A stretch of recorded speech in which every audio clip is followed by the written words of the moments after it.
Call the court to order. Quorum is present. Our legal notices have been posted and the court is duly called. Can I get a motion to open the court? So moved. Second. Motion is second. Any unreadiness? All those in favor, let it be known by the usual sign of voting. Aye. Aye. Those who oppose, same sign. Chairs in the affirmative. Bailiff, will you please open the court? All right. Dallas County Commissioners Court is now in session for April 2015. Term of the Honorable Commissioner John Roddy Price presiding. Please remain standing for the invocation. The invocation today is a guest of Commissioner Cantrell, but Commissioner Dr. Teresa Daniels will do the honors. Thank you very much. This is Pastor Kyle Carper from the Highland Baptist Church, and welcome this morning. Pastor Kyle Carper is a native Texan and grew up in San Antonio. He graduated from Texas Tech University with a Bachelor of Business Administration degree in accounting in May 1984. Spent most of his career in software sales and marketing. He recently completed his Master of Theology in Spiritual Formation and Leadership from Dallas Theological Seminary, and that happened in May of 2012. Currently, he serves as the Associate Pastor at Highland Baptist Church in Dallas. At Highland, he is responsible for providing leadership in the areas of church administration and ministry in cooperation with the senior pastor. Pastor Carper is married to Kim, and welcome, Ms. Kim, thank you for coming, who is a flight attendant and instructor for American Airlines. He is an avid sports fan and enjoys cycling, traveling, cooking, reading, and spending time with Kim, but this morning he is with us to help in the guidance. Thank you. Thank you. Please pray with me. Father, we come before you this morning grateful for the gift of a new day. And we recognize that all we have comes from you. I pray, Father, that with each day that you give, that you would keep us mindful of your goodness and of the many blessings that you so graciously share with us. Pray that you would be with us today, Lord. We thank you for the leaders you have given us, especially today, Lord, our county judge and commissioners. I pray that you would grant them wisdom, guidance, and your favor as they fulfill the responsibilities that you have entrusted them with. Pray, Lord, that you would help them to be good stewards using the resources that you have given us well. Pray that you would grant them servant hearts, Lord, as they work toward the well-being of all who live in this county. And pray, Lord, that they would be models for us as we are taught to live and work together well, regardless of the various differences we may have. Father, we thank you for their willingness to lead, to serve this county and its citizens, and pray that they would be encouraged to continue strong in the work that they do. And Father, we ask you that you would please bless this session. Pray that you would bless all that is decided here today, and I pray that it is all to your glory and for the good of the people of this county. And it's in Jesus' name we pray. Amen. Amen. Liberty and justice for all.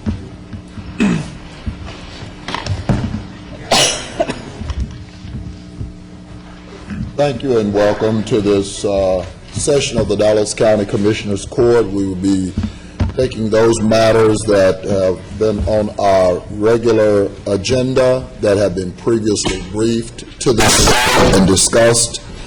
We'll have a subsequent briefing wherein we will deal with matters in a future court and briefing. And now we'll get to the resolutions. I'll be the first one and then come back to it. Senior Sergeant Lanice Douglas and her delegation. I'd ask them to come forward. Yeah, You got a delegation? Everybody. I mean, the Sheriff's Department.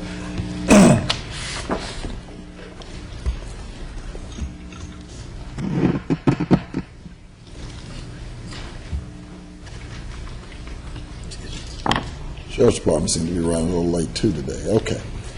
Whereas the Dallas County Commissioners Court takes special notice where an individual has given long and faithful service to Dallas County, and whereas Lanice L.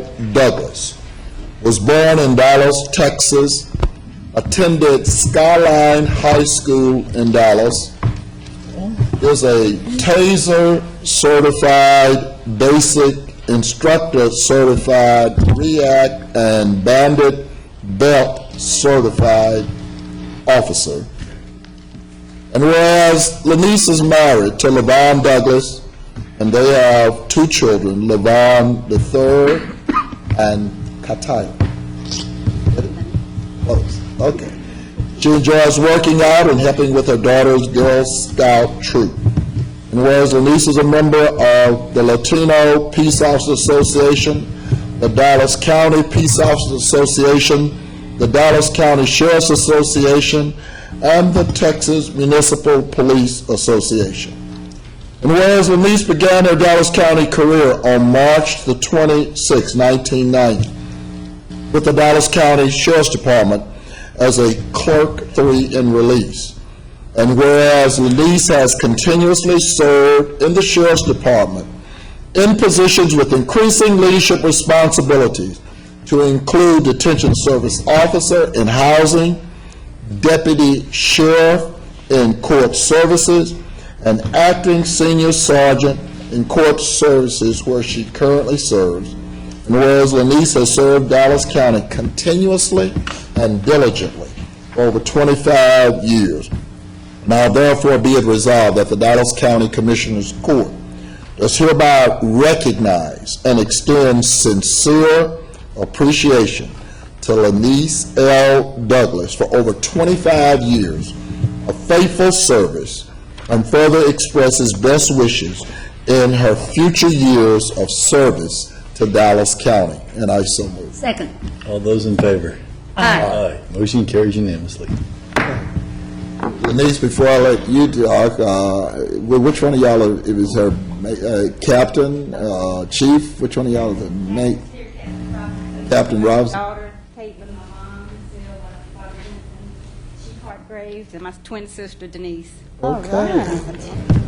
And both of y'all in the Sheriff's Department, do they get y'all mixed up? All the time, huh? Okay. Captain, anything you want to say with regards to Ms. Douglas? Captain? I just want to say thank you. Well, no, I'm trying to get your captain to disappear. So.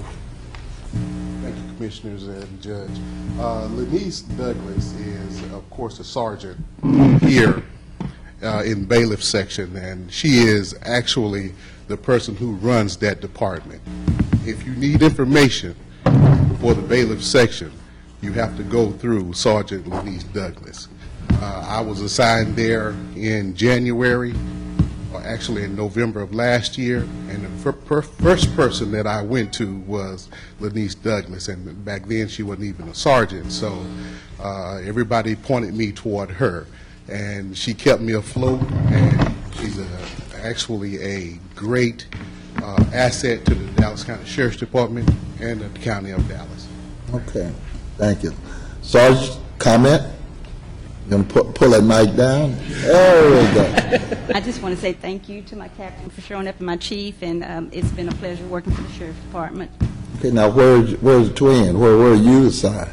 She's assigned at JJC, Juvenile. Okay, so you're over at Henry Way. Okay. Working on 20 Oh, years. we'll see you in 5. Okay. Well, Thank you for all your Thank- family and thank- service. Yeah, thank you, and thank you for your service. Thank you.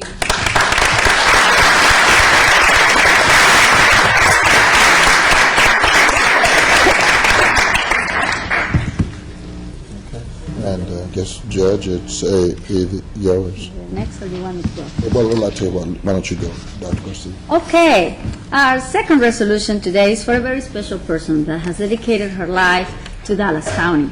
And this is Miss Gloria Torres, and I'm going to ask her and her delegation to come forward. It's a family day, huh? And the resolution reads as follows. Whereas the Dallas County Commissioners Court takes a special notice when an individual has given long and faithful service to Dallas County. And whereas Gloria Torres was born in Dallas, Texas, and she attended Skyline High School. And whereas she began her Dallas County career on August 5th, 1981, in the Health and Human Services Department as an administrative assistant.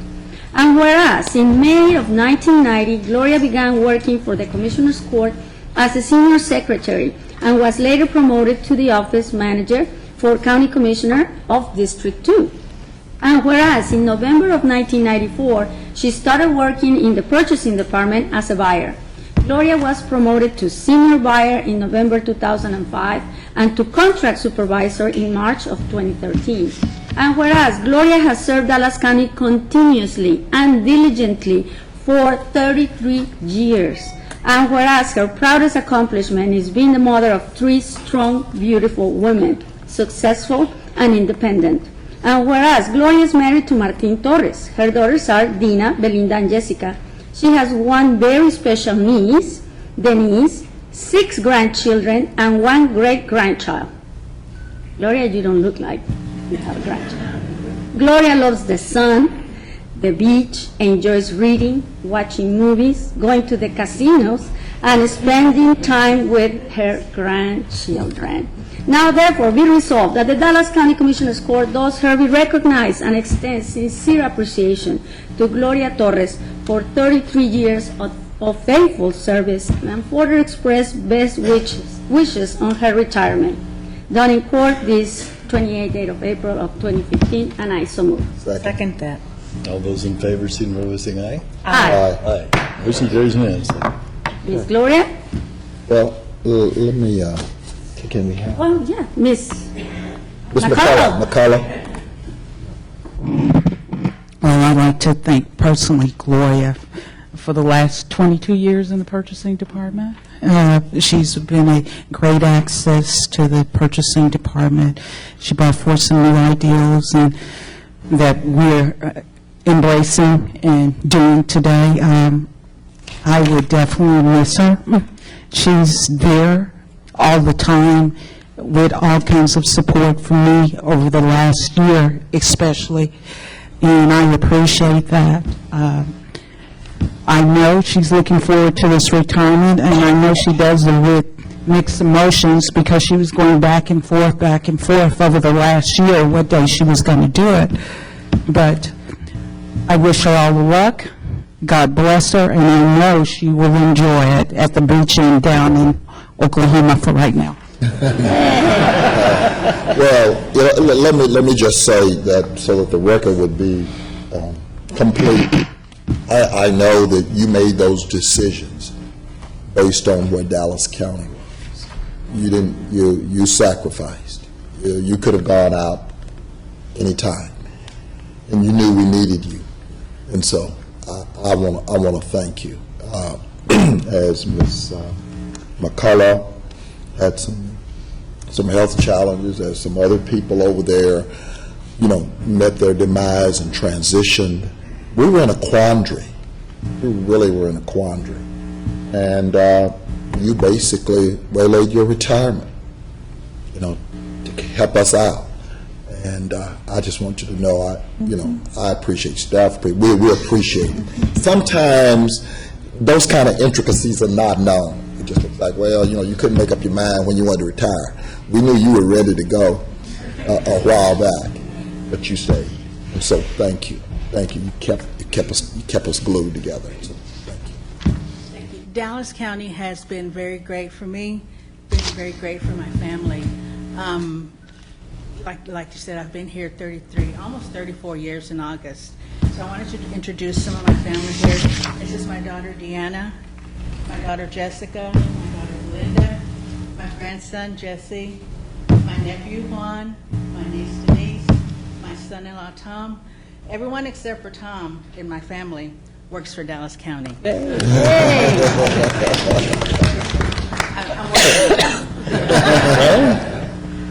But so Dallas County has been very, very good to me and my family. I have been here so long. I think we have 6,500 employees, and my employee number is 7.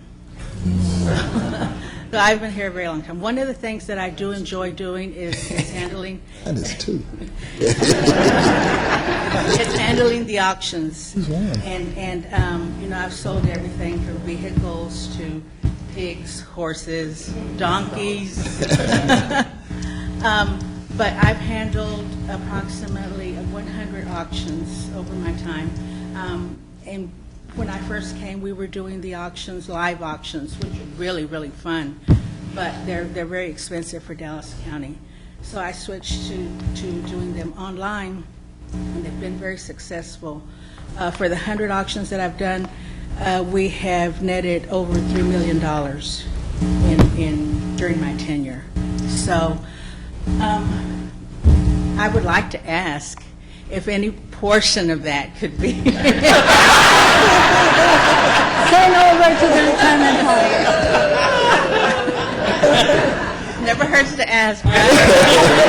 Don't give, you don't ask. In consideration. That's all I have. Well, you'll be pleased to know, and of course, those of us that have reviewed, we'll hear from our budget director,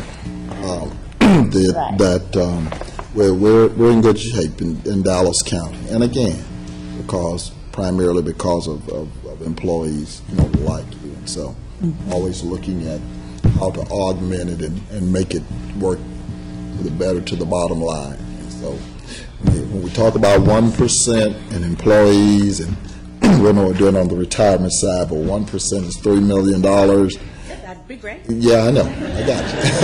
Keep pushing, Mr. But anyway, thank you. I also have a little token of appreciation for you, Mr. Since now you're going to be in the casinos and the beach and everything, you have to be ready. So, on behalf of, District 4 and my colleagues, I want to give you this. I don't know if you want a picture with us or you just want to totally forget about it. Thank you.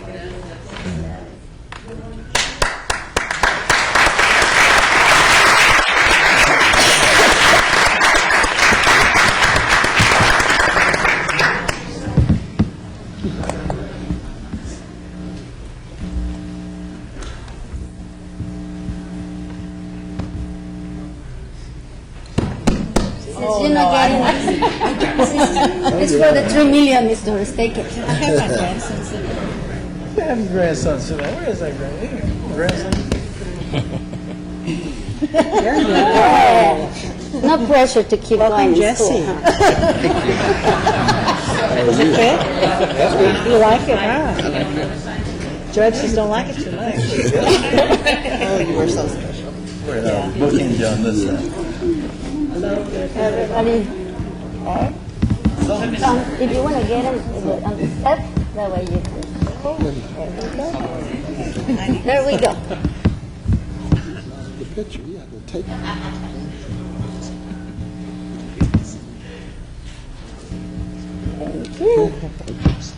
We'll send it to you, Miss Gloria.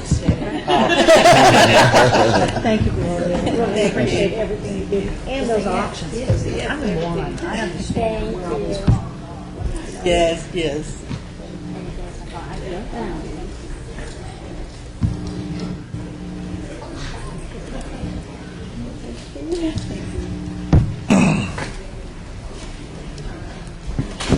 And that takes us to our last resolution for today, which is Employees of the Month. And let me make sure that is in fact our last resolution. Yeah, it is. It is, yeah.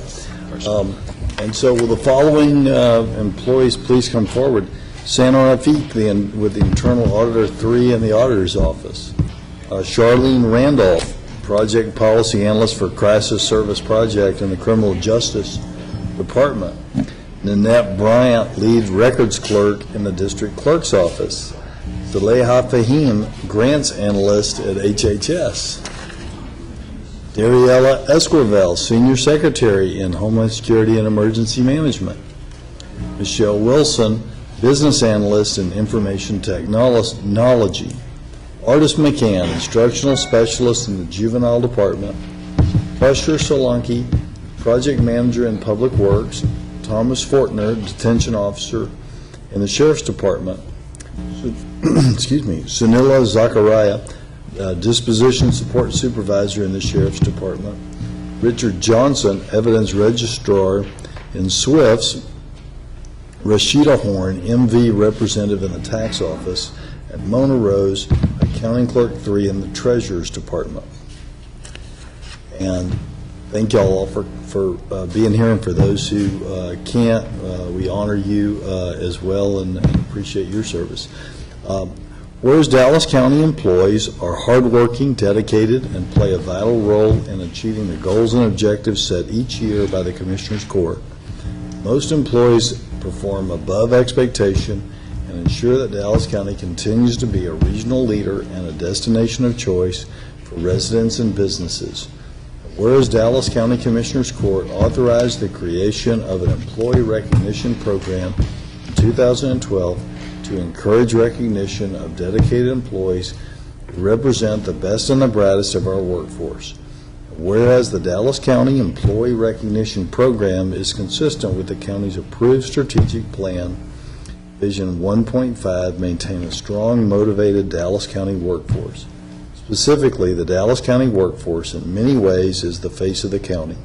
It must be knowledgeable, able to provide the services for which people are hired, and dedicated to helping improve the system.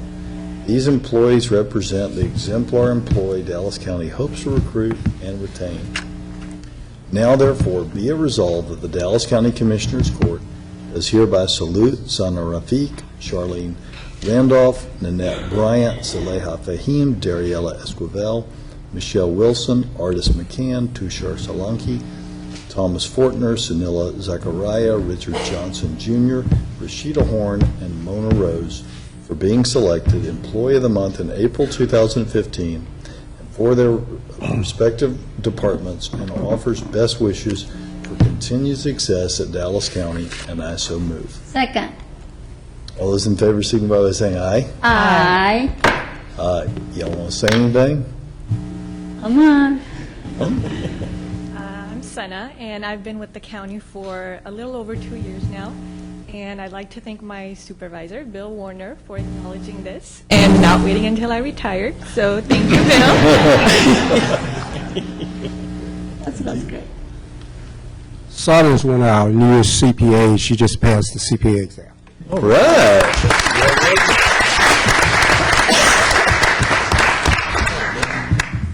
Hi, my name is Charlene Randolph. I've been with the county almost 2 years. I am in charge of running the 1115 waiver project, our crisis services project in the county jail. This seems more like a calling than a job to me, and I really want to appreciate and recognize my supervisor and boss, Ron Stretcher, for giving me a chance to demonstrate my abilities, and I'm really proud of the work that we've been doing. Thank you. Thank you, Charlene.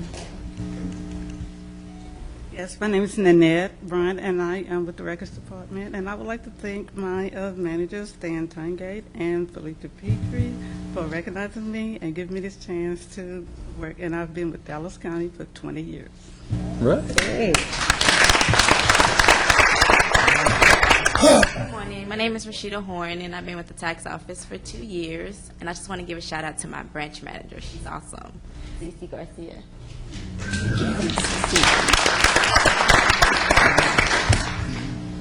I'm Michelle Wilson with IT Services. I just like helping people, so just thank you. Thank you. Thank you. Tushar Solanki works with the Public Works Department. I want to thank my supervisor, Ms.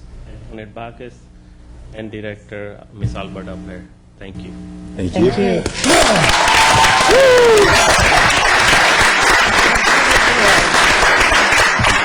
And all of them are, bring value to their jobs. We didn't say enough when Charlene Randolph was here, but for those of us who deal with behavioral health and understand what the 1115 waiver is, not about just Dallas County and the jail. The 1115 waiver goes to coordinating all of the waivers in this region we call 9, RH9. And what that department basically does is not only make sure that Dallas County is compliant in terms of meeting its metrics in terms of those waivers, but that some of the other hospitals are on task and on point in terms of their deliverables as well. So thank you, Charlene, for working. And it was good to see that a lot of them have been with Dallas County less than 3 years. So hopefully we continue to groom the next generation of Dallas County employees. So thank you and congratulations to all. I just wanted to say thank you, because without all of you guys, there is no way that we could do the work that we have to do. And so it's all of us working together once again to provide what Dallas County needs to do, but then also does it so well. So thank you so much for what you've done. And as I want to say, thank you for what you're going to do tomorrow, too, because we're not done yet here. But it is with all of us and it just makes me smile to think that everyone is committed and dedicated to what they do. So, thanks. And that public works department is pretty loud, huh, Ms. Backus? I love you guys. Thanks. Okay. Next on our agenda is our consent agenda. Is there a motion on the consent So agenda? move. Second. All right, any discussion? Hearing none. All those in favor signify by saying aye. Aye. Aye. Motion carries unanimously. Hold on. Yeah, got it. All right. One more person. Commissioner Cantrell is not here. No, Commissioner Okay, Gann. thank you. And next, we'll take we have our court orders, and I'll take a motion on court orders 1 through 29, pulling 3, 6, and 14 for separate votes. 3, 6, and 14. Okay, I'll also move. And I'll second. Just one moment. Okay, so pulling 3, 6, And 14. There are various comments, but those will come later. Yeah, first we'll take those that aren't pulled and any comments that people have. And if people want to begin making any comments they may have about anything other than 3, 6, or 14, please go ahead. Any comments I on, think there's at least one correction. Item 22, correction. It's actually in the briefing. It should be Yeah. voted with District 1, not voted with District 2, the second paragraph in the background. I'm very proud of that work being done there, so thank you, Ms. Blair, for that. I have some comments on 15. I sent an email to Mr. Martin, and I copy all my colleagues. These 7 tanks that Dallas County has, obviously they are important, but in particular, this tank that where we're, settling with TCEQ, is how old? More than 4 years, Mr. Martin? Yeah, this is the oldest tank that we have left. This is the oldest one. This has been in the ground since 67, 68, I believe. It has not failed, but it's old and it needs to be replaced. We are getting bids to get it replaced, and we'll bring that before the court soon. We do test it on a monthly basis. The rectifier did fail in this one time in between tests, and it happens to be the time TCEQ was coming through for their annual visit, and they dinged us. We corrected it while they were there. That's why they dropped the fine to only the $2,700. But it's an old tank that needs to be replaced. Definitely. I mean, any additional damage that we're going to have to repair? No. Okay. No. I mean, the tank is underground, so we have to go through all the permitting processes through the city to pull it out. It's under the sidewalk, and what we went through when we had the Records Building flood, and Mr. Price remembers that we had to pull the old tank out because back when we had the flood, the tank twisted underground somewhat. But Good.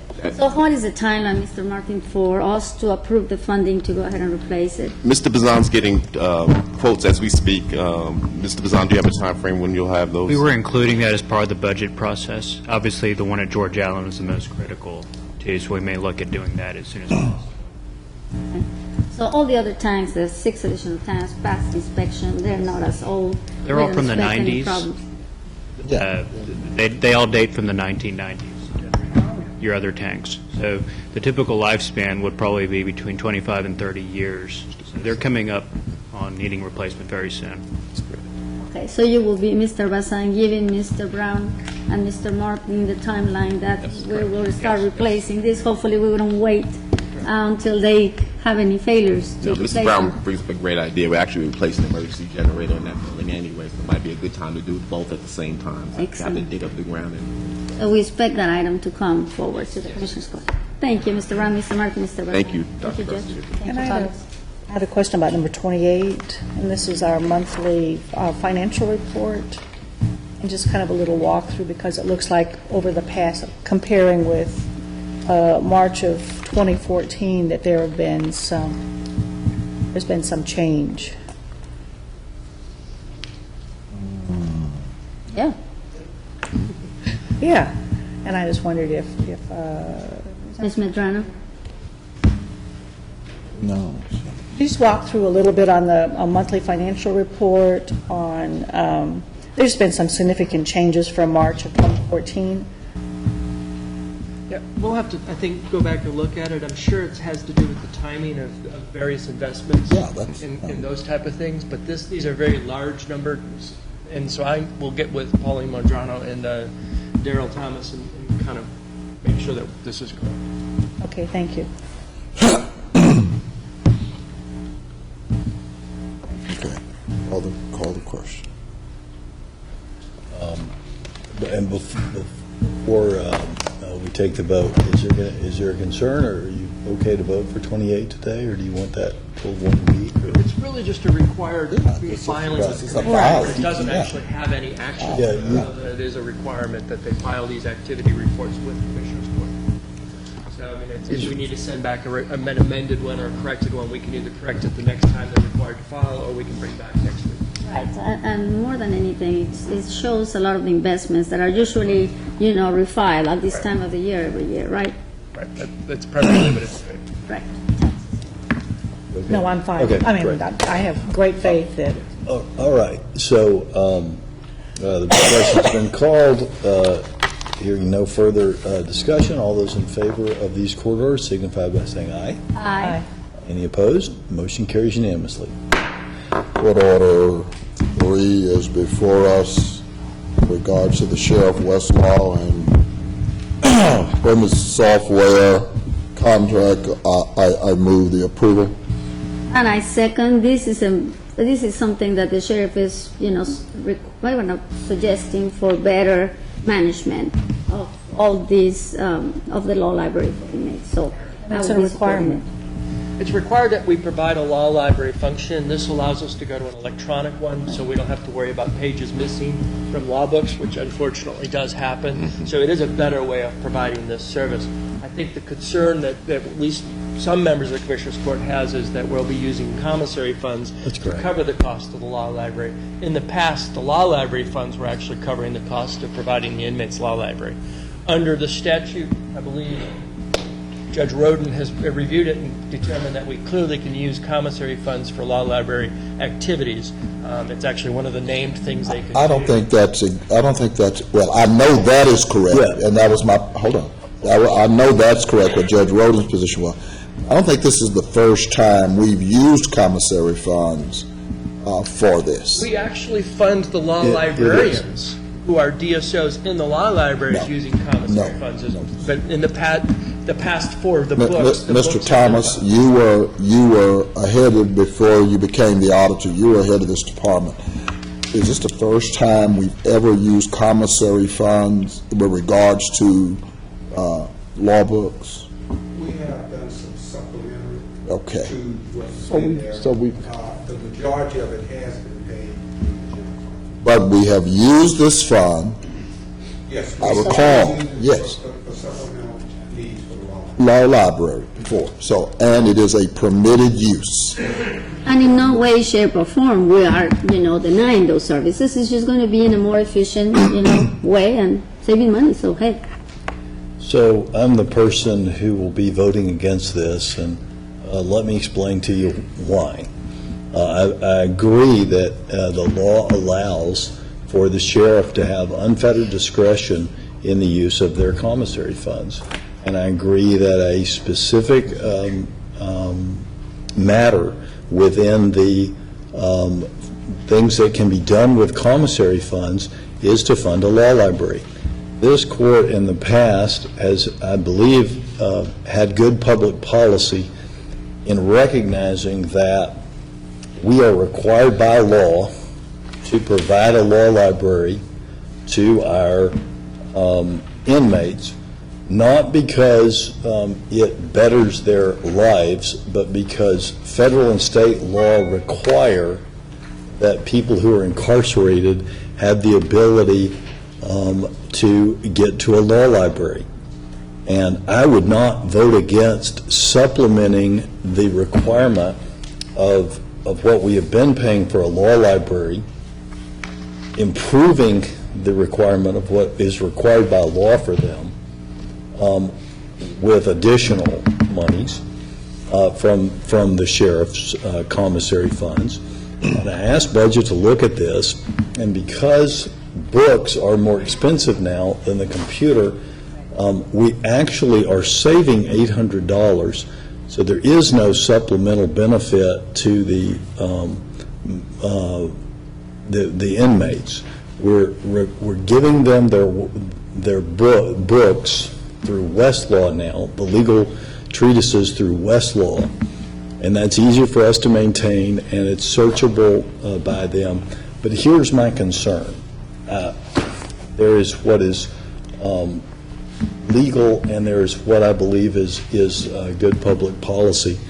And I believe that good public policy is that when we are charging in our commissary monies in excess of what it costs, which we are, our commissaries generate millions of dollars a year. Granted, we charge for the items in the commissary fund what those can be bought for on the open market. We don't charge an exorbitant fee, but we don't charge cost either. We have some very good programs that the sheriff does with the commissary funds, literacy programs, art programs, things that help rehabilitate the people that are in jail and make it more likely that they won't return to jail. When we shift the cost of what we're required to do by law, by federal and state law, from the general revenue funds and the law library funds to the sheriff's commissary fund, we shrink the commissary fund. And I just believe that if we are charging people for whatever we're charging for in that commissary, that the profits that we see in the commissary fund, the monies that go into that commissary fund, should go to things that make it more likely that those prisoners will leave the jail and be successful in life, and not things that are a cost savings that are required by law. And so I'm voting against, and I appreciate reasonable minds can differ, and I appreciate the law allows cost shifting, but I'll be voting against this item and any item that takes a legal requirement that that if we sold items in the commissary for true cost with no money going into the commissary funds, that we would be required by law to provide. I'll be voting against those items, but I'll be strongly supporting items where we use commissary funds to better the lives and the opportunities of those who are in jail, because ultimately my belief is that that betters all of our lives. If we can do that, will ultimately reduce the number of people in jail, which is the biggest cost to Dallas County taxpayers after you get past uncompensated care at Parkland. So that's the reason for my vote, but I respect the differing opinions of people. Well, as usual, a judge that is not stated the fact, it's not unfettered use. The sheriff does not have unfettered use. The Texas Commission on Jail Standards basically says how those funds can be utilized. That's number one. So it's not unfettered use. Number two, because the vendors in the jail don't have the overhead, it accrues a benefit that, again, the Texas Commission on Jail Standards says must be used in inmate. Whether you're buying televisions, which some might say, is our responsibility. We buy it out of, the commissary. Anything that accrues to the benefit of the inmate. We don't, pay for their uniforms. So, my point is that, Judge, I appreciate, your position. And by the way, that fund, you keep talking about it, has a carryover. It's usually, again, all the time. They never can, even given what the Texas Commission on Jail Standards says can be utilized. There's always million carryover from year to year. So, I mean, there's only certain things you can use the funds for. And they decide. We don't make that decision. They decide. The Sheriff's Department, you mean? What the Texas Commission on Jail Standards. The Texas Commission on Jail Standards. That's what I'm saying. He said the sheriff had unfettered use. That is not correct. The Texas Commission on Jail Standards says what we can use or what can be charged to the inmates, et cetera. So we're working within those parameters. And let's not forget that under this specific item, we're seeing that the cost for 36 months is $550.50. Okay, Judge? The cost, on the first order with books, like you say, will be $2,353.50. So if you really look at it from the money point of view, not only we're saving money, we're keeping money in the commissary fund. So we still can have some of those programs and be more efficient and, more importantly, continue to provide the services that we need to give to the inmates. So. And the Sheriff's Department, in all their wisdom, has to look at their whole budget. And so is this being a part of that, even though, yes, in fact, it is a money savings requirement, looking at the whole budget, the sheriff is able to make that kind of a determination and figure out what are the better uses of the funds that are collected for the benefit of the inmates. I want to make sure that we're clear on the law and the budget implications. The law says what the sheriff is permitted to do. It does not require that this is paid for from the commissary funds. Last year, it was paid for, and in years previous, it was paid for from the law library fund. So last year, the commissary fund paid $0 for this item, and this year they will pay $28,200 for this item, and that's $28,200 that won't be available to use for rehabilitation, education, or other services. What's the balance on the commissary fund? Somebody want to tell me? 2.7 what? Million. Okay, call the question. So it's not. I want to make sure we understand. It's not a requirement that it's used, and to me, it's not. The relevant point is not $28,200 may seem like a small amount of money to people in high places in government, but it can do a tremendous amount of good for people who are stuck in our jail. And I would prefer to see us continue to pay where we have paid rather than erode the commissary fund. All right? Call the question. All those in favor signify by saying aye. Aye. Those opposed, I'm voting no. So the motion carries 3-1 with Commissioner Cantrell obviously not here. Next, we have Court Order 6. Will anyone move Court Order 6? Is there any motion on Court Order 6? I do want, for the record, though, I want Court Order 6 read into the record from HR.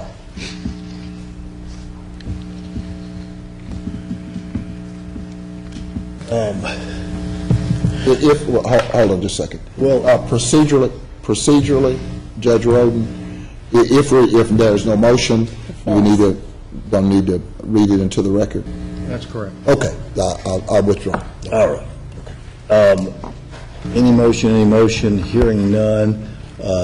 Court Order 6 dies for lack of anyone moving it. Court Order 14. Is there anyone that wants to move Court Order 14? I'll move Court Order number 14. I'll second it. All right. Any discussion as to Court Order 14? I must be looking at the wrong court. Okay, here we go. Any discussion as to Court Order 14? Any discussion as to Court Order 14? Hearing none, I'll call the question. All those in favor signify by saying aye. Aye. Any opposed? Any abstaining? I'm abstaining. All abstain. Passes. The court order passes. We have a majority here, and the vote is 2 with 2 abstentions. And this takes us to our, let's see, time-sensitive court orders. I'll move the 2 time-sensitive court orders. And I second.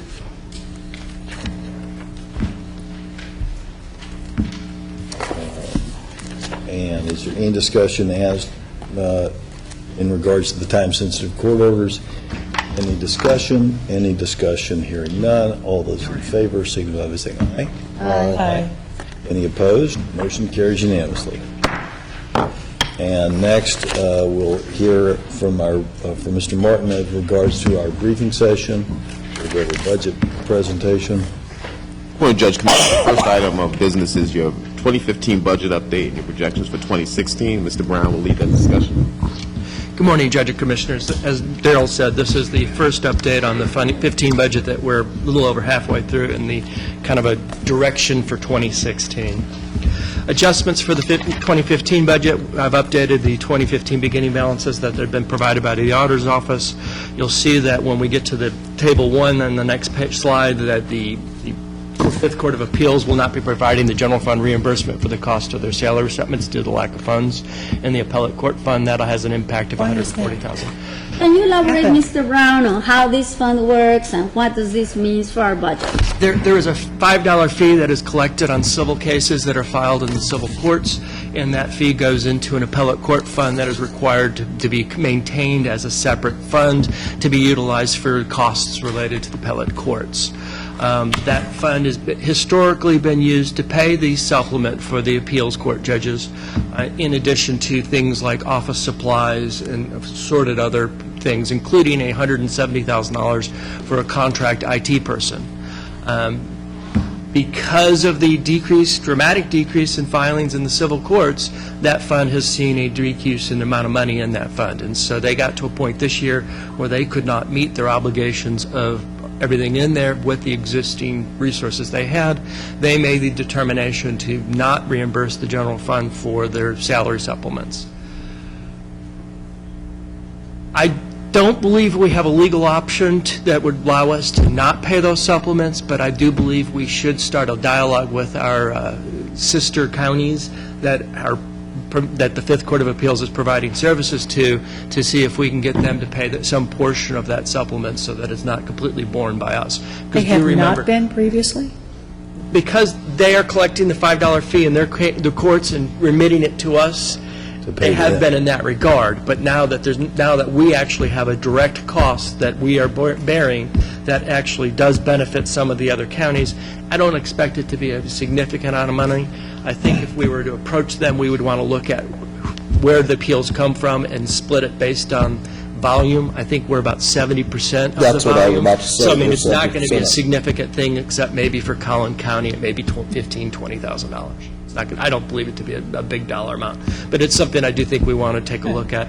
And more than likely, I would recommend that for the next legislative session, that we attempt to adopt the same language in the statute that Harris County has, where they actually have in there where they can get reimbursed for all their operating costs, including space, utilities, and everything, and split it across the counties based in that region. So it's something we just need to take a look at. It's not a major thing in a almost $1 billion organization.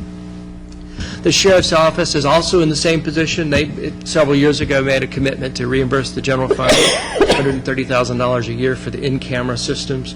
They do not have forfeiture funds available at this time, so they've also notified us that we will carry that over into the next years and see when if they get forfeiture funds coming in the future years.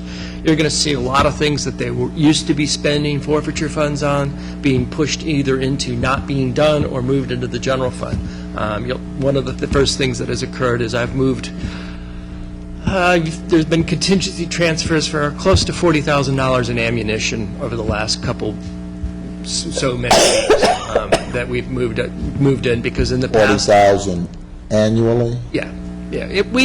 historically kind of split the cost for ammunition, where we budgeted some money for ammunition and they would augment it with forfeiture funds. They just aren't able to do the augmentation. So it is something that they have to qualify, so we have to provide it. And so as the need has arisen, I've put them on the contingency transfer list for you guys to approve on a weekly basis. And what's the difference in the forfeiture fund? We haven't been briefed on that lately, so what's the forfeiture fund now versus? The forfeiture fund actually is in a negative if you look at the commitments that the sheriff's office has versus the revenue that they have in there and expect to have. So they've actually delayed doing a variety of projects that they wanted to do because there aren't the funds in there. Of course, the major hit to the forfeiture funds was the command center that we purchased a couple years back and then outfitted. Unfortunately, that purchase occurred at the same time as the forfeiture funds coming into the sheriff's office decreased dramatically. We need to see.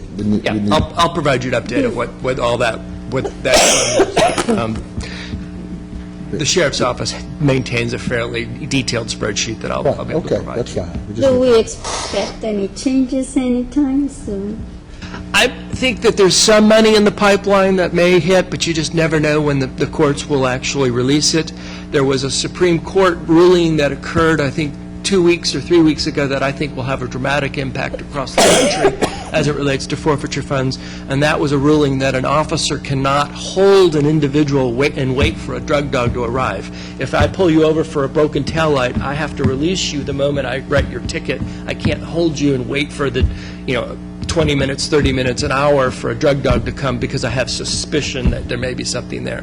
I think you're going to find that will decrease the amount of drugs that are found on the highway stops. On a positive note, mixed beverage fees are up a projected $1.5 million. That means people are out drinking at the bars and having a great time, and so we'll keep that and be happy with that one. So what you're losing on drugs, Sheriff, you pick up on booze. Those DWI checkpoints go. I didn't know, but the Katy Trail is one of the trails that sells more beer in the state. Yes. Mm-hmm. And this is while we're working out. Imagine when we're drinking. That's why you don't ride a bike. Is that a zero gain? Is that what that is? Anyway. Federal fees for federal inmates is up about $400,000 more than budgeted, though we've seen a kind of a tapering off on that particular revenue source. There was a period where we had a lot of those in there, and it's come down. And then we received a SCAP award, which is the Criminal Alien Assistance Program for holding illegal aliens in the jail, of $800,000. That was budgeted as a zero last year. On the expenditure side, really the only thing is the overtime, where it's projected to be up $4 million. I think that after a meeting that Commissioner Price had with the Sheriff's Office, we're going to see a dramatic decrease in the amount of sheriff to overtime. Won't go down to zero in any way because they do have probably pushing 100 vacancies right now, and so we need to really, that's going to cause overtime. But the fact that they put back 14 detached DSOs into the jail, the fact that they have decreased some other things that they were doing, we should start seeing some decrease in there.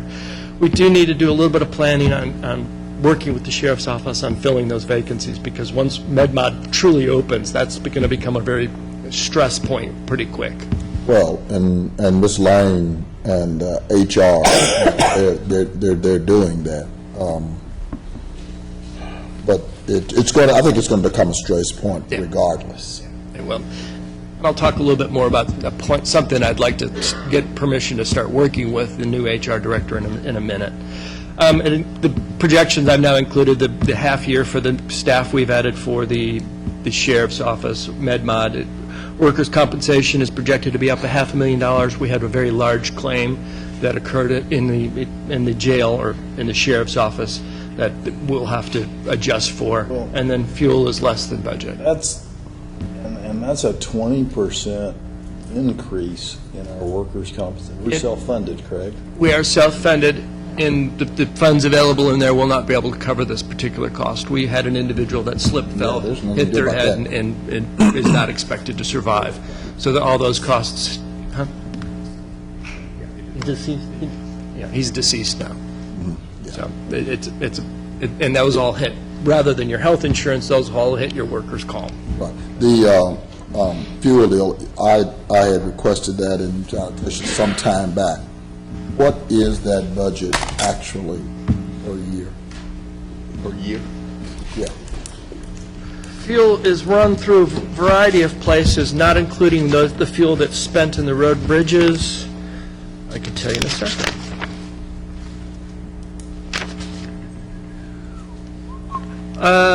Budget historically has been right around $1.8 million. We're projecting it to be close to $1.3 million, and that's included almost assuming a $240,000 increase above projection. That was just a plug in case fuel prices increase. Obviously, we are seeing some great fuel prices and reaping those benefits. Can we go back a moment on the second item here on detention service manager? What was the 1.5 million plug has been removed? What did that refer to? Going into the 2015 budget, I knew we were going to be adding additional staff for MedMod, so I had put in a $1.5 million plug number in there, and so I'm now flushing that through, so you won't see that hitting as a plug anymore. It's now flushed in. Okay. We'll start seeing those expenditures to fill those positions, and you'll see another increase in cost as we go into the full year for 2016. Staying with Table 1, you can see that the beginning balance came in a very nice $6.7 million above projection, which is a good thing that allows you to some flexibility. For right now, looking at the tax revenues, it looks like I'm going to just leave it as a flat. I'll work with Daryl Thomas as we get a little bit further down, and then John Ames has done an excellent job of collecting property taxes as always. There's the mixed beverage fees. You can see where that's in there. You can see the transfers. I just threw that in there so you can see the $300,000 that won't be recognized. The others, that's just a variety of negatives and increases. Included in there would be the SCAP for the $800,000, but we're projecting that to be 2.1. Remember, these are all my projections. Typically, when the auditor's office gives me their projections, which I'll use for the next presentation, it'll decrease a little bit because I tend to be a little more aggressive than they do. Encumbrance rollover, that meant almost $9 million of encumbered funds was encumbered in the prior year, 2014, and rolled over into the 2015. So the budget increased by that $9 million because those monies were not included in the beginning balance but rolled across. That means that you had $9 million of expenditures that also you wouldn't have seen and budgeted for that you then start seeing on the expenditure side. Examples of that, major examples. You'll see a lot of that in, let's say, some specialized equipment for the Institute of Forensic Sciences. There was about $1.6 million of it that was in that group, where they submitted the encumbrance, the orders there, the manufacturer's building the machinery, and it arrives in December, and at that point, you're paying your bill. So you encumber the funds, and then you pay it out of those encumbered funds when it comes across. That's why you'll see, like, operating, it's projected to be $2 million over budget, but it's all of these encumbrances that flew in there, and actually is a little bit less than you would expect, because if you did the $2 million there and the $2.6 million on capital, you're really at 4.6, and you moved in $9 million. So we won't end up spending all that $9 million. Sometimes you get things that just roll in that just never happen. Salaries, they're projected to be about $1.6 million below target. That number will change as we move forward and start filling some of the MedMod positions and everything else. But part of that 1.6 is the 100 vacancies we have in the sheriff's office, which is part of the $4 million in overtime too. So those two, you can kind of offset each other a little bit. We really need to focus in on the overtime. Extra help is pretty much right on where we want it to be. Health insurance for this year, we're hoping to be able to hold ground and say that it's going to be flat. We're actually using some funds that were in the fund that we didn't spend from the prior year, and that's why you see in the next slide I talk about increasing it for 26. I wondered how that jived up. We do the same thing there. The money all goes in there. We pull all the money in there, and that pool of money is then spent out. And so we ended the year last year, I think, with $3-4 million of funds that we had in there that we've been spending out. Operating, I told you it's about $2 million over, nothing concerning there. Court costs are about $341,000 over. I projected that one down just because you had a very large number of judges that switched over, and you have this really weird thing that happens when you get judges switching over like that. Suddenly everybody submits their bill before the judge leaves. And so you actually see a spike in court costs go up just as judges are leaving, and then it tends to come down. So it's just a matter of how far does it come down, whether or not I'm correct on that number. Let me say something about that real fast. As a lawyer, and I'm not defending all lawyers on this, but here's the situation on that. The lawyers want to submit their bill to the person who saw the difficulty of the work that they did. It's not something insidious here where the judges are like, paying back a favor to somebody. No. It's a matter of these lawyers don't want to submit their bill to someone who didn't watch their work for the last 9 months and have to answer questions. They'd rather submit it to the person who watched the work for the last 9 months. Nothing to that. Absolutely, the judge is correct. In addition, I think you'll find some lawyers adjust their income from one year to the next year for various tax purposes, so they may actually not submit bills until after the January 1st. Placement, that we're showing this as a flat number for right now. I actually think this may end up being less than that, but I have to work with the juvenile department to kind of track through. What does this refer to? This is juvenile placement dollars. So when we place somebody out in the juvenile, for expenditure purposes, it's really quite easy to track. But then you also get these grants / reimbursements from various state agencies and state dollars coming in. And so you have this juggling effect of, because they treat them as you can't supplant the dollars, even though they're technically reimbursing you for services you provided, you have to wait until you get to a certain threshold before you could start actually showing the grants coming in. And then because of the timing of those grants, you can have weird things where you'll have a month with a negative number on the expenditure side. So you have to kind of watch when the grants are being pulled in and what the expenditures are to be able to track this through. And because we have some new people on doing this on my side and certainly on the juvenile department side, we need to sit down and make sure that we're all on the same page. But we're cognizant of that. In fact, last night, for the record, every time we dealt with it, I did with it was not supplanting. Right. So. It is clearly not supplanting, and we monitor that on a very close basis. One of the things that we'll also start seeing, probably won't see it until 16, is the new LETOT Center. That will have a result in a decrease in placement dollars being expended, because obviously they'll no longer be in placement, they'll be at the new LETOT. So you'll see an offset of placement dollars, but an increase in operation dollars. Plus some offset with contract dollars as well. Yes, so. we would love to start seeing some of those contracts come through on a variety of the services that are provided out at the juvenile department, because we do have capacity that would allow us to do that. Grant match is straight across zero. The auditor's office tends to grab all that money at some time in the next 60 days, and then you see some of that trickle back in as indirect cost on the revenue side. It's just kind of the accounting, the way we do it. There's the workers' comp number that you can see the increase on. The capital is just a rollover from prior year encumbrances. And then welfare was down, it's down fairly substantially. It's the first time in a long time that I've seen a number like that, and so I may need to go take a look and make sure that what we've got funneling through on the welfare side is there's not anything causing problems. I doubt there is. I just think there's fewer. Problem. The issue is that you have to be disabled to access the services. That's been the issue. Bottom line, so there's no problem. Good. Thank you for pointing. It's a good thing. On the capital, what are we talking about there? Why is there such a difference? It's just, as Zach says, you have to be disabled to get the service, and so there's just fewer people actually qualifying for the services. You're talking about welfare. I asked about capital. Oh, capital, that number just increased because of the rollover encumbrances, because there were several large pieces of equipment that came across that were ordered and hadn't been delivered yet. Okay. Any other questions on Table 1?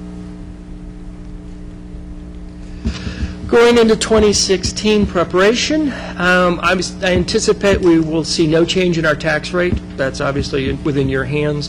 I'm projecting 7% property value growth. The first projection of the 2016 revenues I'll get from the auditor's office, so the next time we talk about this, you'll have those in there for there. Law enforcement step, we'll continue that. I would like to have a discussion with the new HR director and the payroll people to talk about making some changes to that plan. Last year we added a 9th step, and it carried out for 12 years. One of the things I think would be helpful and help us with recruitment of DSOs and also help on the deputy side is to drop the first step that we currently have, which would be automatically increase the value almost 5% of a new hire coming in. So you would be increasing your costs there. And then change the middle step so that it's goes from 24 months to a 12-month. So you go back to a 10-year step plan. Because the law enforcement community it's a standard to use 10 years, not 12 years. But the 12th year, adding the 9th step worked for last year. I think this year we may want to make adjustments so that it's back down to an 8-step plan. We just did it as a transition. We need to go Correct. back to it. Correct. I agree. Correct. And then I really need to spend some time looking at the other ranks. I think that I'm going to recommend we drop the beginning step on all the other ranks as well. It has minimal impact because most officers don't end up, when they promote up, they promote further in the range than the beginning. But when you do your salary surveys, it shows that your salary beginning level is too low. And so by dropping that off, you look better on your salary surveys, because if there's no one there or very few people getting there, you might as well not have it. But I do need to work with them and make sure that everybody's in agreement that makes sense. Assuming we agree that administratively it makes sense, then we'll start a dialogue with the Sheriff's Office and the Sheriff's Association. Chief Bonner needs to be all of those. Yeah. By the time he's back from the FBI committee, we will have a chance to sit down and show it to him. You'll see, next time you see it, you'll see a full year of the MedMod staff. As I said, I anticipate that to have what are my notes, about a $1.5 million cost. You'll see replacement vehicles. This is going to be a big year for constable vehicles. A lot of them are reached that point of needing to be replaced. So there's $1.5 million of replacement vehicles. And this anticipates what kind of vehicle? I believe that the decision was made that we're going to be doing chargers for everybody. So regardless of function, at one point we were saying Crown Vics for people on the street, and we were doing Fusions, I believe they were Fusions, for the administrative staff, and had gone Fusions for the sheriff's or the constable offices. I think we've decided that because we're not using a Ford product anymore, that we're going to do a charger for everybody. So It's still a pursuit vehicle, but it's a 6-cylinder charger, not an 8-cylinder charger for the constables, since they don't need that same kind of power for what they do. But it is still a pursuit vehicle, so it has the antifreeze and all the cooling packages that a regular pursuit vehicle would have. And the cost different, but The cost difference was a couple of $1,000s, but when you offset that with we only have one set of tires to buy, the type of equipment in terms of replacement, it will offset it, as opposed to having Ford tires and Dodge tires, and, those kind of equipment. Are you saying the Fusion is cheaper than the Charger? Yes. It's a little cheaper. It was a couple of $1,000s cheaper. police package charger versus Fusion. Yeah. And I'm okay, but I want to see those offsets, because you see how many vehicles, we're talking about what?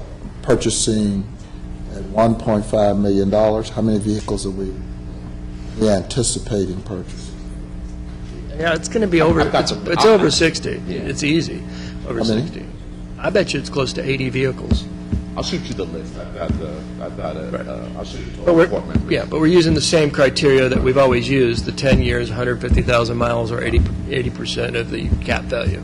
And that's not changing, right? That's not changing. It's just, when we went to where we did with constables, we did it over a 3-year period, and it's just, the first year of that replacement's hitting, so we're going to see 3 more years of this for the constable offices, so you will just see a large number in comparison to where we've been. In addition, there's a $1.5 million replacement equipment plug as we move through our budget requests and figure out how to spend those. We'll do that. We'll include a $300,000 for reclassifications. Health insurance, we're going to budget at $8,800 per employee. That increases the amount of money in that fund a little over $2 million. I'm working with Janet to make sure that she agrees that that's an adequate amount of money, but I believe it'll be fine. What was it at this year? This year was 85. And then the good news is there's no change in the retirement contribution rate as required by TCDRS, that we can leave it at the 11.5%. 80%. There's no, and did we dodge the bullet on the legislation?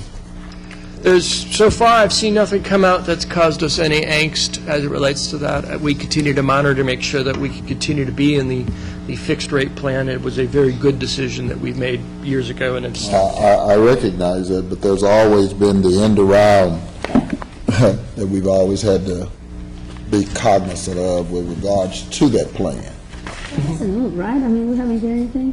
But we haven't done everything this year yet. That's what I'm saying. A few other topics that I wanted to touch on: the Sheriff's Office HOV contract. The contract will not be renewed, as I discussed in the current format. The Sheriff's Office met with them yesterday, and they're trying to negotiate a full reimbursement on that contract. When you say them, who's? TxDOT. TxDOT contracted with us, and they built into the contract without me some metrics that I didn't recognize. Quite frankly, I didn't read the whole contract, so it got past me. Sheriff briefed it directly, so I didn't read it beforehand, before it was on the agenda. But the metrics were causing us to get about a 75–80% reimbursement of our actual costs, which we don't want to be put in that position. I'd like to start with a process of moving the civil papers back to the constable offices. Long overdue. It is. What we attempted to do just didn't work. What I anticipate that'll be is that we'll do one deputy per constable offices, because we've also, obviously with the decrease in civil filings, we're also seeing a decrease in paper service. And so while it was 18 officers when we moved it out of the constable offices, I think it's going to be significantly less than that. I do anticipate it being greater than 5. I just don't know which precinct we'll need to add additional officers to. So we would start by adding 1 to every precinct, ask the county clerk and district clerk to start filing their papers or sending their papers to the constable offices for service, taking some of the staff that's in the sheriff's office and moving it to really the bailiff division, because we do have a bunch of courts that are operating pretty much full-time now that we're using bailiff pool / overtime for, and this will allow us to save on the overtime in that, and really having a difficult time finding bailiff pool members in the numbers that we need to actually meet the needs of the courts. Yeah, but as we peer into that overtime in the bailiff pool, I've got some real concern. There's a variety of things that I've, and looking at it, that I've uncovered. I've had some initial dialogues with them, and I'll want to continue to have some dialogue with them and to ask why they're doing it in the manner in which they're doing it. Well, it's creating overtime. There's definitely some overtime being created because of the way that's being managed. But, you know, we have a new captain. He was here earlier during resolutions, and I'll be sitting down with him and helping him through this, because it's a rather complex scheduling thing that we just need to work with. That's a nice way of putting it, Ryan, but it's nothing complex about it. Yeah. In addition, with the detached officers going back into the other assignments, we do need to move one of the civil officers over to the sheriff HR to do background investigations to make sure that doesn't slow up our process. Back us up, I agree. Yeah. How many officers will be eliminated to attrition? I think the answer on that's going to be obviously the sergeant, and then probably between 5 and 8 officers, which they'll have that many vacancies by the time October rolls around, when this would actually take them. So really they can be transferred somewhere? Yeah. But I may want to start the process sooner than October, as I can get it going. It needs as soon as possible, but because one of the things that I've been asking for the last year, still don't know how many papers are over there. Yeah. We have no idea. We have an accounting, but it's not the accounting I would like. So I think that, as I said, now that it looks like I have the will of the court, I will start the process of actually building the briefing to actually move forward with this. The third item is road and bridge funding. The road and bridge registration fee, I'd like to increase that funds that goes into the road and bridge from the $7.5 million to 8.5 million. It's been $7.5 million with adjustments at various times for budgetary reasons, but it's effectively been that number since I started 20 years ago. And so it's long overdue that it be adjusted. This is not an increase in the fee people pay, this is an increase in the money they get. For 15, the fee brings in $21 million, but only 7.5 was being split between the 4 districts. This will increase it to 8.5, and then also increase the amount per mile of county road to 8,500. I do have a spreadsheet that I could show each of you individually if you'd like to see what the impact is for your particular road I bridge. do have half a mile. Yeah. I got Thank you. So it'll allow those funds to be used for road and bridge construction of roads, plus for those that are granting dollars for projects, it'll increase the amount of money that they can grant for projects. Well, I would like to meet with you and see that. I think you would like to see it. The next item, I think Vic has been smiling ever since he saw this slide, is that I would like to start a dialogue, and I think I'm going to be able to do this, is increase the amount of money going to the Major Technology Fund without increasing the overall tax rate by 0.2 of a cent. We'll take 0.2 of a cent that would have gone to the general fund and move it over to Major Technology Fund. This will help us with some of the funding issues that we have as a needs for various projects we have. Plus, remember, for some reasons that were good and bad, I moved all of the operating costs from the general fund into the Major Technology Fund about 5 years ago. That has increased much faster than the growth of property values, and so this will help sustain him a little bit. It should increase about $3.6 to $4 million, depending upon what property values actually come in and do. This will go a long way towards helping him fund some things, and so I know you're continuing the discussion about how much it will actually cover. Yes. Because our growth and needs has definitely... His payback was going to be real close to everything he had going in for available for projects, and that is not a good position to be in. So this will help him dramatically on being able to stay some flexibility in there. Assuming property values continue to grow at the pace that they're growing going into the next 2017, you might see me try to do this again. We, Commissioners Court, approved a 0.1 of a cent increase 2 years ago. So this would get it to 0.3 over that period of time. Budgetarily, the majority of departments have submitted their budgets. I still have a few outstanding, but none of them are causing me concerns. They've all been in contact and discussing this.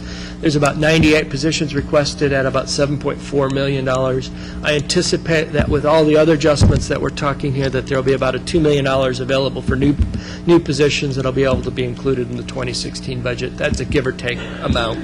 We'll have to see what we end up doing. Lastly, I hope that we'll be able to be sitting here come late August and discussing a 3% increase for our workforce, which has cost approximately $10 million.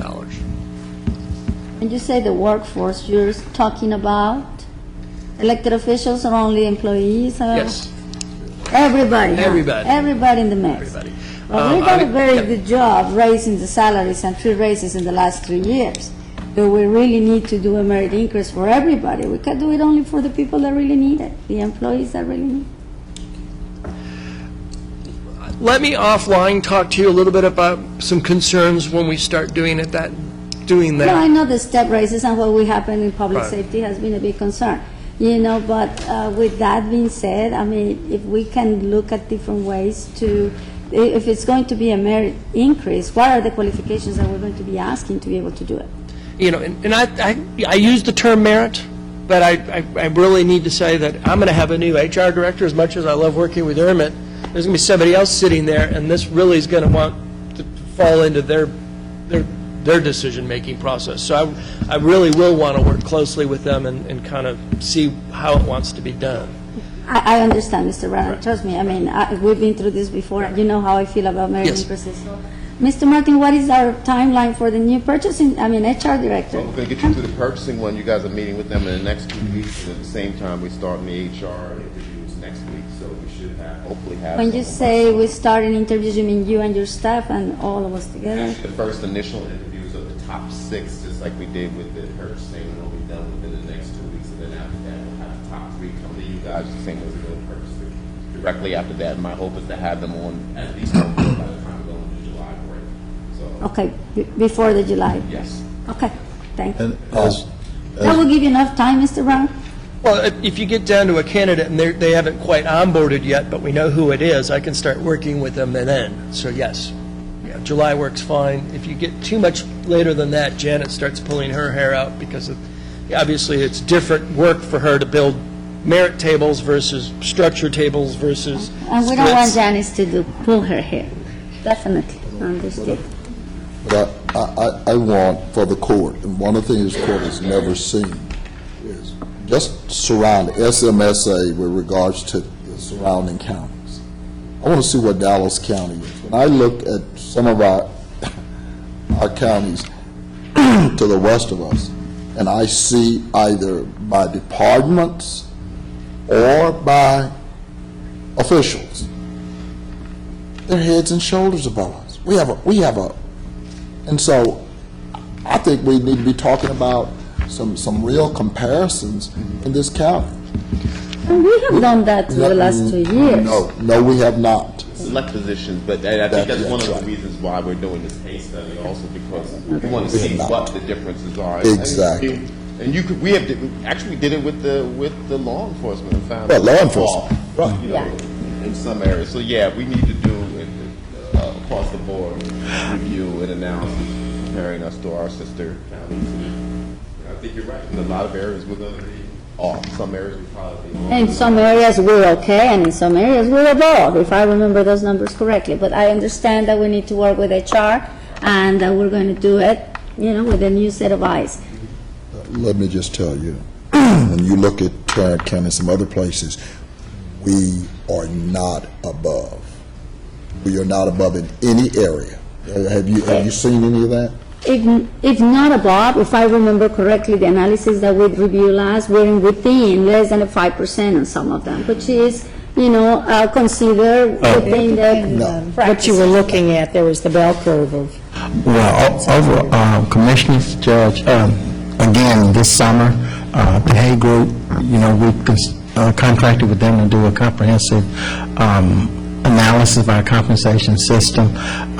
To say that we're actually above, no, that is not the case. We're actually under market on most of our jobs. Within the market, guidelines. Not according to Hay? Well, if I remember correctly, some of that analysis study, we were within the guideline that is accepted. Right, within the compensation system, you always have some jobs in, some out. But overall, what Hay will be doing is they'll be actually looking at all the salary schedules, a group of jobs, benchmark jobs from those salary schedules, and coming back hopefully with a recommendation based on schedule.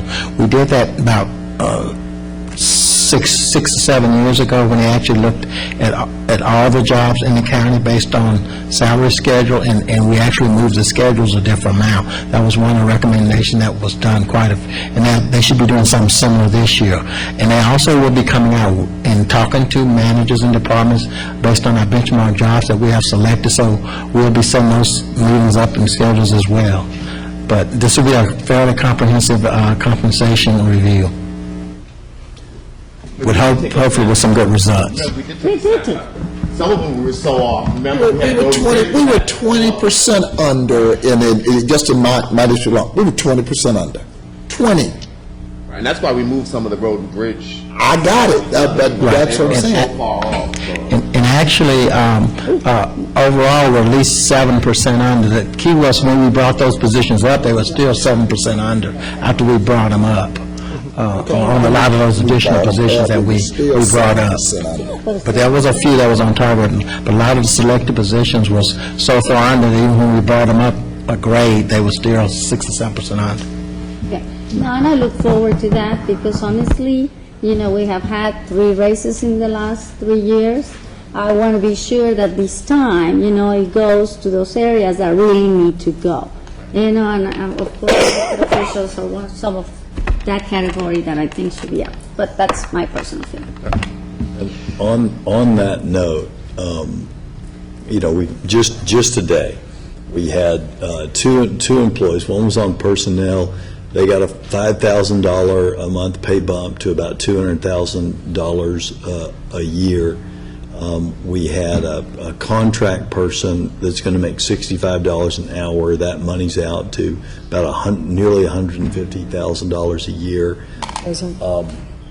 But, and I'm not against high-paid employees, but my concern is this: when we talk about only merit and not keeping, if we're going to give raises to people, we have to look at what the consumer price index is, particularly when we're looking at our employees who are making the smallest amounts of money, because I think it's a compact that we have with our employees that if you're good enough to maintain working here, if you're not a good employee, then build a file and fire the person. But if a person is good enough to keep working here and the price of bread and eggs goes up, it's only fair that we raise them. It's not completely merit, that they are raised sufficient to where they don't see their earning capacity eroded. So I won't support any 100% merit raise for employees, because when we've had that in this organization and in other organizations, the people who tend to not get those are the people at the lowest end of the pay scale. But we went, put it on the record, did we go 5 years without a raise? Yes. So anybody who's been here 5 years more, I believe, went without a raise. You see everybody affirming? So, I mean, it's easy for you to say that, but 5 years, there were no raises. I'm not sure we're disagreeing. Okay. Right? Because what I'm saying is I want to see the people, if we give a raise, I want to see the people at least kept up with the consumer price index. Okay, well, but Commissioner Garcia said, well, the last 3 years, I said, yeah, but 5 years, people, I mean, we were in a drought around here. Well, and again, we need to work this out in a comprehensive way, working with the new HR director, and again, what are the parameters of a merit increase, Josh, that, will make you feel better? I understand where you're going, I definitely do, because sometimes with those merit increases, the people that need it the most don't get it. But with that When being everybody said, gets it, they'll get it. But let's take a look and see how that well, that's across the board, Commissioner. I'm not talking we about can across the address board. that. I'm talking about merit increase. What are the parameters that we will put for a merit increase? And that hopefully will guarantee, or at least we can craft it in such a way that will go to the people or the employees that really need it. But that's, I'm sure you're going to start working on that with the Hayes study, and all that will be coming, and I trust that you will do your best on that. My personal feeling is elected officials should be out. That's it. Real quick, just on the calendar, during the month of May, the Budget Office will be working with departments on the PIRs that have been submitted. Second, we'll get the initial property value or thereabouts from DCAD. Obviously, everything's predicated on that actually coming in at the level I anticipate. June 12th, baseline budgets will be published and distributed to Commissioners Court. The 22nd through the 23rd of June, budget hearings, if any, will need to be scheduled. We'll give you, once departments kind of see what the analysis of the Budget Office PR, then we'll see how many people really want to come meet to talk to Commissioners Court where those differences occurred. July 7th is your Parkland Board budget hearing. That, I think, is one that you guys need to pay a lot of attention to this year. I think that's going to be an interesting process they're going through. On July 25th is the certified tax roll. August 11th will be a vote on the maximum tax rate, and we'll start doing the public hearings, and then we'll accumulate with an approval of a budget that'll go into effect October 1st. And you are telling Parkland, we want a line item budget. Yep. Hopefully zero base, so we can see the increments as well. And we're getting it early. The reason we're getting it earlier this year. Yes, I remember Ted Shaw called me on the phone. He said, I'm sending you the line item budget that you requested. Do you want me to send it to where you are? I was on vacation. I said, sure, just send it up here. It was 4 banker boxes full of stuff. So it's good to get that early. It wasn't that much. One question, Mr. Brown. In your timeline, where is the deadline for different departments to get to you some of the requests? Yesterday, we saw some of the passport office needs with some benches and some of the lines that Obviously, you're going to be discussing with them where the funds will come to do some of those improvements. I know that the DA has worked on increasing the size of the animal cruelty unit and other things that have come through my office, and I've been sending them to you. Different courts that require or requesting additional personnel or technology. What is the deadline for them so I can start telling them I know you meet with all of them. Right. Because the majority of the departments submit their stuff already, so my staff isn't just sitting around waiting. They're all already starting to do the work on that, and so there really wasn't a hard, fast deadline. But I would imagine sometime in the middle of May, next couple weeks, I'll need to get something from those departments. Otherwise, it pushes too far, and I can't have it done before for the June for you guys to be able to see it. Middle of May is in 2 weeks. Okay. So we're talking a couple weeks, but I mean, it's the DA's office that I haven't seen one from yet. It's elections, I haven't seen one yet, but of course, they're in the middle of an election, so, I work with the departments as much as I can. Okay. As for certain items... But I want to see those funds, those memo funds. Yep. I want to see all of those fund balances. People are making requests that they have funds that this court cannot pay. I want to see what they are. And that, talk about units and all, really? I want to see if you will. Because it affects the budget. That's exactly right. And there's certain things that I need to spend a little bit of time on that I may actually be bringing before the budget.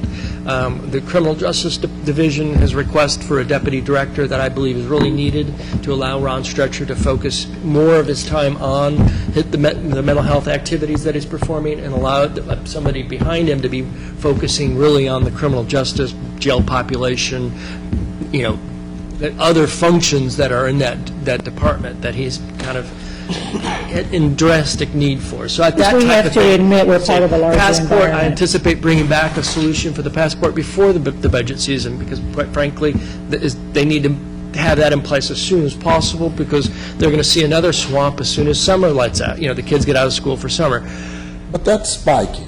It's spiky, but there's things that we can do that could assist them. And now that the post offices are really not taking passport applications, we're seeing an increase in that, which also means the revenue's up. But we don't do it to make money. We actually lose money on passports. But I mean, it is a service that we need to provide, and we need to provide it better. Well, definitely, especially when you see people sitting on the floor, Simple things as putting benches in, that makes sense. A numbering system so that people know when their numbers are. There are some things. Now, there's the constraints of the physical space. Right. No, we understand, And so- Mr. Brown, but I just want to be sure that we know that these concerns have been addressed. I really thank, Ms. Petrie and Mr. Fitzsimmons for bringing some of these issues. The reality is, during that season, we started getting all these calls, and obviously we can say, hey, we were able to do this. Might not be enough, but we'll try. And of course, the one thing I haven't mentioned in here that could throw a wrench in anything is really what the state does. Other than it looks like we're going to be able to continue to receive the funds for the courthouse renovations. There really is nothing else that I've adjusted for what the state will ultimately do, and they still have about 4 weeks to. I want the budget to be very careful. We, in juvenile last night, we amended a order because I had some concern about the various grants that the governor's office changed it up. And so we need to be very careful with regards to these grants. I don't know what's happening in other departments, but last night, I caught it, Judge caught it, we augmented it, we attached it. The director had it, but we attached it, but they changed it. So if that's changed, that probably means some other things have changed. And so we need to watch it. Always watching. We'll always be watching. Okay. Thank you very much. We look forward to seeing the details. Okay. Always the best part of the year. Didn't used to be that way. Times have changed. Budget, item 2, sheriff's, recommend approval of the sheriff's reorganization as described. Item 3, recommend approval of modification number 5 of the district lease Okay, extension. now, that person is going back detached. Yes. And this is a photo vacancy. You're going to upgrade the photographer because now they're going to be, and you're going to be a paralegal. Correct. And the individual who's assisting where the paralegal is going will be returned to the jail. That is the agreement. Okay. We'll monitor that, Commissioner. Yes. Okay. I noticed a lot of detachments returned. Yes. But this detachment did not return. Okay. Got it. Okay. Continue. Item 4, recommends approval of modification number 1 to the revenue lease for Metro Medical Credit Union. Item 5, recommends the submission of the Vista Project Center to the Center for National Community Service. Total estimated budget for the project is $14,000, and funding will be required for the fiscal year 2016 grant cash Ask a quick match. question on this. Is there any input as to what the Vista volunteers do? I believe the judge's office put out a report on, Didn't they interview you, Commissioner? No, they did, but I just wondered if we have any input in, they're right now working with the ACA and the healthcare enrollment, and which is incredibly important work. I have no question about that. But I just wondered if there is any input, if there are other needs that they also could be looking at that the county could use their assistance with.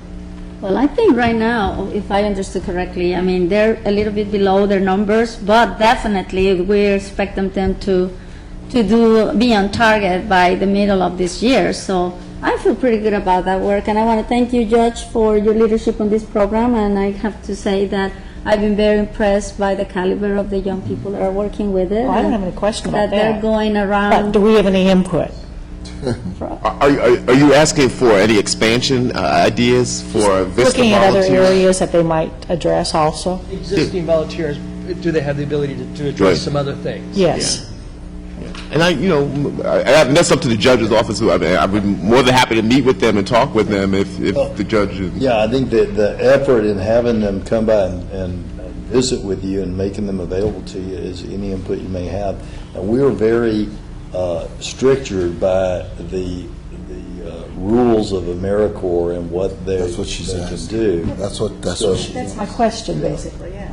Yeah, so any input, I think the answer to that would be any input or any ideas anyone has, please throw those out, and we can then look at what the rules are with their contracts and see if there's any way to incorporate any of your ideas. What we're doing. For National Community Services, the state office level is also open to other Vista projects. If there's Yep. another identified need that, anybody within the county sees, they could also submit, and they do, on a rolling basis, they're looking at reviewing projects. So they're very open to expanding. Okay. Operations in Dallas County, but the definition of our project can't expand outside of the So they're project specific. These Vista Very volunteers. project specific. Yeah. But that makes a good point. Now, if any commissioner saw something where they said, I think a great Vista project would be X, they could submit a proposal to that office and Okay. perhaps have a Vista project work out of their office. Okay. Thank you very You much. So have those I could rules? work with, I will get with Ruby to get some of those rules for you so you that would can be look at wonderful. Thank you. I was impressed, and I really like the work they've been absolutely. doing, and the draft. Thank you, Josh. I will be supporting this item. Great, and I see Wiggins out there. Are you the only one here today? Okay. And we don't think about Jake because he's never around because he's at Parkland, but he's also doing great work. A quiet talker. If ever met Jake. Engineering Project Management, item 6 recommends approval of the lease extension for 3650 Buckner, Suite 111 and 211 for a period of March 1, 2015 through September 30th. Item 7 recommends proceeding with the acquisition of the warehouse facility located at 1520 Round Table Drive for the elections warehouse facility. Question on that one? Yes. I just didn't see it on the map, and I think I know where that is, but where is that exactly? Regal Row and 35. Row and 35. Take 35, you get off at Regal Row, it's just to your left under the bridge. Pretty close to Love Field. Yes. District 4. And is Ms. Pippin's pool jumping up and down and excited? And I know you're She's not- excited about that, but how north of 30 is that? North of 30?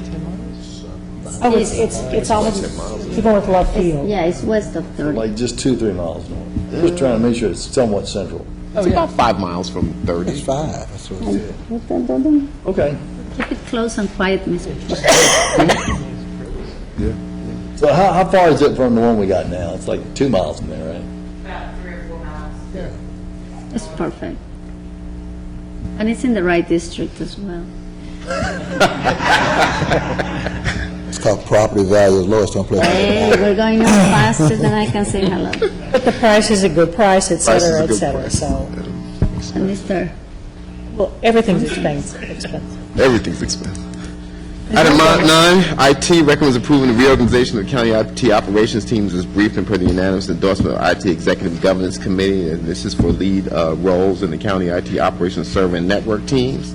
I just want to commend Mr. Victrom on this, because I think you've been with the county about 3.5 years now, and have been steadily working towards organizing and matching up what we're doing with the reality of our environment and what's needed. And, you know, hats off to you to bringing a lot of that into focus. So I'm looking forward to the next steps as we move forward on this. Item 10 recommends approval of the term of Amendment 1 of the Personal Services Contract. Item 11 recommends approval of Personal Services Contract with Red Zone Resources.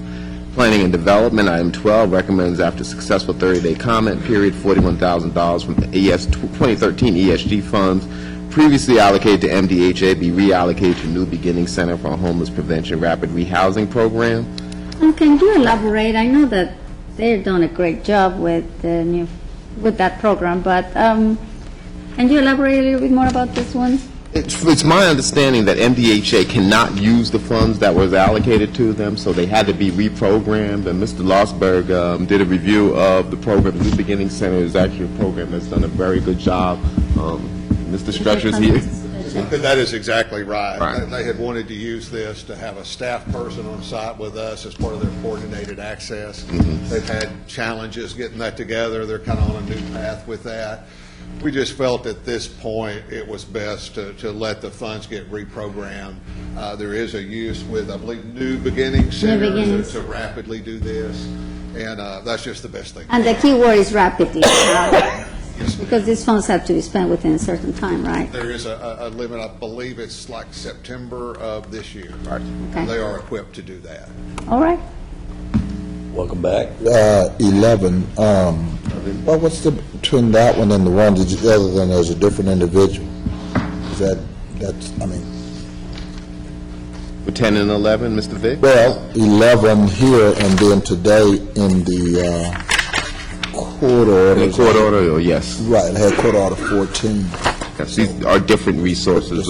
They're adding additional resources for Texture Court. The on 10 is just a renewal of I think a sequel DBA, if I'm not mistaken. The 11 is actually continuing the Texture Program Management Group as far as bringing on the resources that were briefed on March 17th. Okay, and what we've done is we tried to, for those particular resources, we tried to cite the particular position number in the original brief of March 17th. Okay, but I and then really item 14 is what you're right, asking. Exactly. Court order. This is additional staff for the Texture Court. Okay, that's, okay, got it. Purchasing item 13, authorized amendment of bid for the annual contract for linen and textiles is awarded to Paradise Pillow, Inc., and that's to include an additional item. Item 14 is authorized the first 12-month extension of the statement of qualifications for subsurface utility engineering services as awarded to Lambstar Engineering and Lena Tate Ramey and Associates. And Judge, if there are no questions on miscellaneous, you do have 3 speakers listed. We have one bring up for Mr. Brown. I have a bring up for the Household Hazardous Collection Center. They need the approval to expend $3,200 to replace a non-functioning HVAC unit there. That is all will be funded out of the escrow. Judge, that concludes your briefing agenda. There are 3 speakers. Great. And will the bailiff please read the rules of decorum for our speakers? All Commissioners Court attendees are hereby advised that this meeting is conducted in the provision of the Dallas County Code Section 74-71. Visitors and registered speakers are to observe honor and decorum at all times. Personal, profane, or slanderous remarks and unappropriate congregate and will not be allowed during this public meeting. Any and all applause to be kept brief in observance of time constraint. Disruptive visitors and or registered speakers may be removed and subject to the penalties provided in the state of Texas Penal Code, Section 38.13, 42.01, and 42.05. Registered individual speakers are limited to a maximum of 3 minutes, and the maximum discussion of any one topic is limited to 30 minutes. All right, and our first speaker today is Mr. James Slater. Mr. Slater, if you just state your name for the record and your address, and we'll see in that box up there, that black box, traffic light, when it goes to yellow, I think you have like 30 seconds left, or I'm not exactly sure. Does anybody remember when it goes to yellow, it's 30 seconds left? And when it goes to red, if you could just finish your sentence. Thank you, sir. James Slider, 4014 Warrenton, Dallas, Texas. Honorable Judge Jenkins and County Commissioners, all Texans have the right to breathe clean air and enjoy rights afforded to ownership of private property. This means one should not be forced to breathe blowing aggregate and sand dust and cement dust containing fine particulate matters containing ash or other metals generated from a nearby permanent concrete batch mixing plant. Per documents in my hands from the City of Hutchins, this referred to plant is located in unincorporated county, but the city is voting anyway May 4th to issue an operating permit. A mostly county gravel road fronts this property, and only the south side of the property has a closed fence, and the only dust barriers will be a dust bag on the mixer and a promise to wet down raw materials and dust on the ground. 1 football field length downwind to the north live about 150 male parolees in a group home, majority black from my observations, with no transportation and who spend much time outdoors. These people already live adjacent to and across the street from a propane bottling company which had a past explosion where the flames could seem more than a mile away. And when storms blow through the area, the wind blows predominantly from the west and northwest, and 200 to 300 yards downwind. Easterly and southeasterly live about another 15 people, mostly property owners, an elderly couple, and asthmatic people with a toddler, and people with horses and gardens. All these people live in unincorporated county and resided there first. The chairman of the Hutchins Planning and Zoning Committee stated on public record, "I do not care about people outside the city." The city never told the plan operator it possesses no evidence it ever annexed the property, possesses no evidence of its boundaries as required by the statutes, and as a general law municipality has no statutory authority to issue a special use zoning permit in its ETJ. Therefore, the plan operator, who per the TCEQ appears to be already in violation of the yet-to-be-approved permit for starting construction, has never applied for the county for any permits. The city even violated its own zoning ordinance to push through the permit. I am asking this court to review my evidence, comply with the statutes, and immediately take jurisdiction, and to morally do the right thing and deny the required development permit, or at the very least to ask the TCEQ for a contested hearing on behalf of the county residents. I encourage County Commissioner for District 3 to drive by the plant and residents and see for himself, and I encourage the county commissioners to take copies of my evidence. Thank you. Thank you. And you can leave that evidence with Mr. Martin to your right there. Thank you, sir.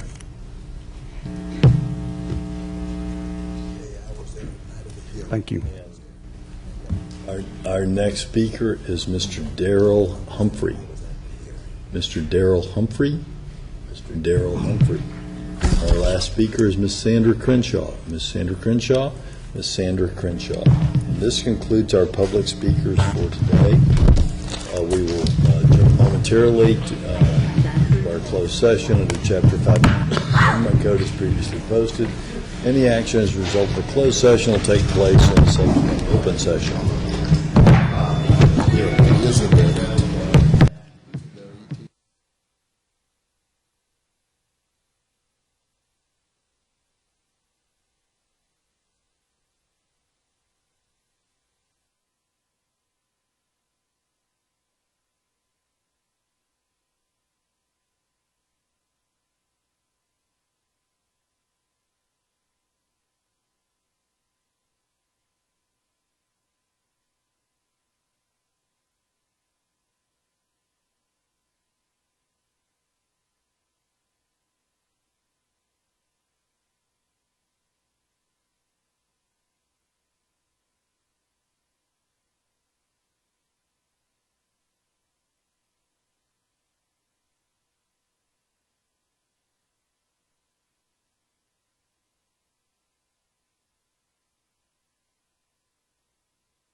Knock it out, Ms. Hand. Ready?